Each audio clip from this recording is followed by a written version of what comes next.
Farming is changing all the time as more technology advances. We're getting more and more tech every year that can save farmers a whole lot of time. So today we're going to discuss one of the biggest things happening right now in Australia. So stay tuned to today's video as we're going to discuss spray bots used Queensland farming to cut labor, chemical costs. First up we have spray bots used Queensland farming to cut labor, chemical costs. It looks like now that technology is getting better and better, farming labor is going to be reduced. We can see this is already about to take effect in Australia, as these spray bots are cutting costs, labor, and all for an inexpensive price. Here are the key facts that we know right now. New automated spray bots have already saved farmers hundreds of dollars on labor, chemicals, and of course, gasoline. Those who have purchased these bots are already getting 100% of their return within 2 years of having them, and the same manufacturers are predicting that tractors will be automated within 10 years. Things are steadily changing in this industry, and it's awesome to see. It's going to save a lot of time, money, and of course, increase the yield.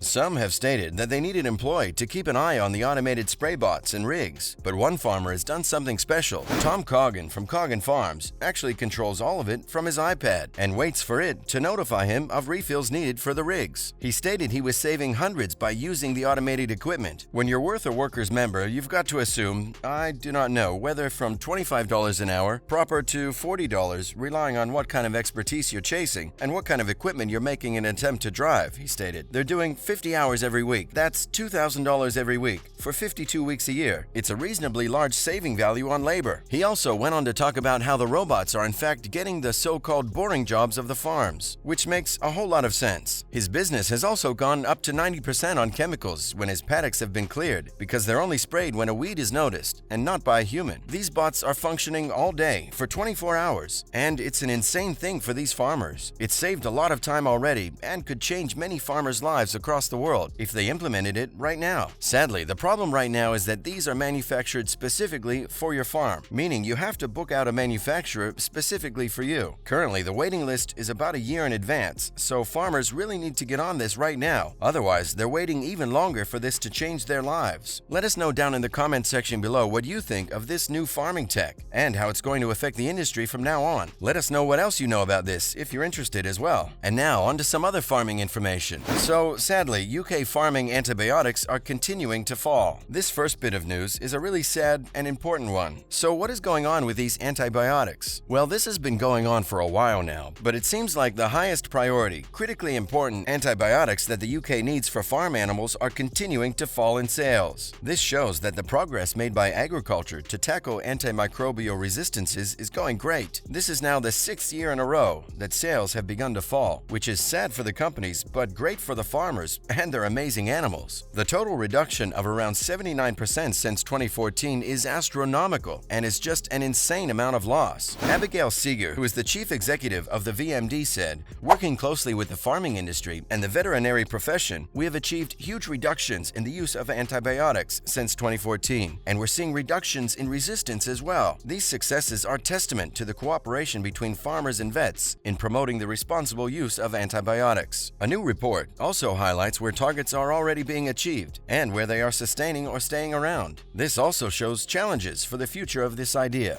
And now, Tesco urged by pig farmers to pay more for pork. Tesco is one of the main supermarket chains within the UK. It holds a large proportion of products and services regarding food throughout. However, recently, things might not be going well on the farming side for them, as pig farmers have urged Tesco to start paying more for the pork they buy. Otherwise, the farmers are going to go bankrupt. The NPA, or National Pig Association, has now said that 4 out of 5 pig farmers are going to be out of business within the next year if supermarkets like Tesco don't start paying more for their products. They have stated that other supermarkets within the UK have already started to pay more and provide additional support for farmers and workers who are facing the higher costs and even staff shortages from the pandemic. Tesco recently responded to the claims from the NPA and said it would like to do more and was working with suppliers on the matter. As well as this, an open letter was written to Tesco by Rob Mutimer, an NPA chairman and a Norfolk pig farmer himself. He went on to accuse Tesco of continued inaction as it failed to respond to calls for more support. Several of your competitors have already recognized the vital role they play in supporting British farmers and have taken action, he said. The firms he referred to were the Co-op, Marks & Spencer, Aldi, Asda, Morrisons, Sainsbury's, and Waitrose. Mr. Mutimer, who farms at Swannington, near Aylsham, said they were paying producers more for British pork through their dedicated supply chains. A similar commitment from Tesco would make an enormous difference, he said. Unless action is taken and a fair price is paid, there will not be a domestic pig industry left to service the demands of your shoppers, and we know how much they value fresh, British produce. Hopefully Tesco responds soon, as these farmers deserve much more than this. They are who keep the public fed and who keep food like pork in the stores of Tesco. It's not like Tesco can just get another farmer to house their pigs for pork. Every farmer in the UK is going to know about them not paying enough, and Tesco are going to also lose business and face in the process. Let us know down in the comments below what you think about this pork crisis right now, and your opinion on how British supermarket Tesco are dealing with the issue. And finally, we have potato growers in the UK are facing legal action. But why? And our final bit of news about farming is coming once again from the UK, where farmers are facing legal action. But why is that? Well, it turns out that a new warning has been sent out to UK potato farmers, named the AHDB, and is a warning for those who failed to submit a 2021 potato planting form and who refused to pay a levy earlier in the year. From what we can see, it's actually an insane amount of people who are facing this legal action, as about half of all farmers actually declined to fill in this form and pay the levy. The letter was created by Naveen Gupta. He wrote, "If you fail to make a return or inform the board that you are not liable to pay levy within 28 days of this notification of the estimate, you'll become liable under Article 7, Section 2 of the order to pay levy in accordance with that estimate." It seems like these growers have a lot to sort out, and something big seems to be happening in the UK. According to the creators of this letter and those behind it, this money is meant to meet the cost of winding down the charges from last year. But people don't agree with it. They're basically being taxed for planting each potato, and they don't agree at all. Whilst nothing much has been said about what will happen if this legal action proceeds, it looks like some changes need to be made in the UK to sort this entire situation out and make all farmers happy once again. And that's the end of today's video. Farming is changing a lot, and due to many reasons, whether it's technology like over in Australia or the pandemic messing everything up like across the world. Things are becoming better, however, as technology is introduced, so farming is going to change even more as things progress. Times are changing, and it's amazing to finally see. Farming is getting better, greener, and most importantly, easier. Hopefully you enjoyed this latest video. If you did, would you please let us know down in the comments section below? It would be very helpful. Make sure to like the video, comment down below, and of course, subscribe to the channel with the notification bell rung. Thank you for watching today's video. Bye.